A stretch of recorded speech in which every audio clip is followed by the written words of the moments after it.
നമ്മുടെ കണ്ണിൻ്റെ ഫിറ്റ്നസ്സിന് വേണ്ടി കണ്ണിനുമുണ്ട് കുറച്ച് വർക്കൗട്ട്സ്. ഏത് പ്രായക്കാർക്കും എപ്പോഴും സിമ്പിളായിട്ട് ഫോളോ ചെയ്യാൻ പറ്റുന്ന എക്സസൈസ് ആണിത്. Number 1, rolling exercise. നമ്മുടെ കണ്ണിന് 9 ഗേസ് പൊസിഷൻസ് ആണുള്ളത്. സെൻറ്ററിൽ അപ്പ് ഡൗൺ, അതുപോലെ തന്നെ റൈറ്റിൽ അപ്പ് ഡൗൺ, ലെഫ്റ്റിൽ അപ്പ് ഡൗൺ. ഈ എക്സസൈസിന് വേണ്ടിയിട്ട് നമ്മളൊരു ടാർഗറ്റ് എടുക്കുക. അത് പെന്നോ പെൻസിലോ അങ്ങനെ എന്തോ ആവാം. നമ്മുടെ ഫേസിൻ്റെ ഫ്രണ്ടിൽ ഒരു 40 സെൻറ്റിമീറ്റർ, അപ്രോക്സിമേറ്റ്ലി ഒരു 40 സെൻറ്റിമീറ്റർ നമ്മുടെ റീഡിങ് ഡിസ്റ്റൻസിൽ ഹോൾഡ് ചെയ്യുക. ഈ പെന്ന് ഈ 9 ഗേസ് പൊസിഷനിലും മൂവ് ചെയ്യുമ്പോൾ നമ്മുടെ കണ്ണും ഇതിൻ്റെ കൂടെ മൂവ് ചെയ്യണം.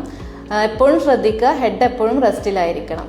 ഫോർ എക്സാമ്പിൾ, നമ്മളിപ്പോൾ ഈ പെന്ന് സെൻറ്ററിൽ വെച്ചു. സെൻറ്ററിൽ നിന്ന് ഇത് റൈറ്റിലേക്ക് മൂവ് ചെയ്യുമ്പോൾ നമ്മുടെ കണ്ണും അതിൻ്റെ കൂടെ മൂവ് ചെയ്യുക. മൂവ് ചെയ്യുമ്പോൾ അത് എക്സ്ട്രീം എത്രത്തോളം നമുക്ക് നമ്മുടെ കണ്ണിനെ ഷിഫ്റ്റ് ചെയ്യാൻ പറ്റുമോ അത്രത്തോളം എക്സ്ട്രീം ഷിഫ്റ്റ് ചെയ്യുക. അതുപോലെ തന്നെ അപ്പ് ഡൗൺ, വീണ്ടും സെൻറ്ററിൽ വരിക, അപ്പ് ഡൗൺ, ലെഫ്റ്റ് പോവുക, ലെഫ്റ്റിൽ അപ്പ് ഡൗൺ. ഈ ഓരോ പൊസിഷനിലും 2 to 3 സെക്കൻഡ്സ് ഹോൾഡ് ചെയ്യാൻ ശ്രദ്ധിക്കുക.